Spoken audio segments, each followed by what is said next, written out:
Imawati Ikatan Mahasiswa Muhammadiyah IMM sejajaran Kota Ambon melakukan aksi penggalangan dana. Aksi sosial ini dilakukan guna membantu korban bencana alam yang terjadi di Nusa Tenggara Timur NTT. Aksi sosial ini dilakukan di sejumlah lokasi jalan raya di Kota Ambon. Dengan hanya bermodalkan megafon, para mahasiswa ini berteriak menyerukan para pengendara maupun pejalan kaki untuk memberikan sumbangannya secara sukarela. Bapak-bapak, ibu-ibu menelpon untuk meringankan, membantu teman-teman yang berada di sana.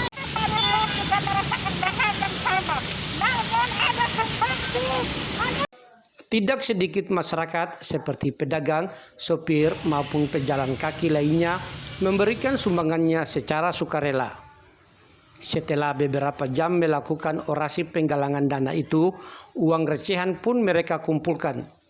Belum diketahui pasti berapa rupiah yang berhasil mereka kumpulkan. Dari Ambon, Mas Leha Kurniawati melaporkan.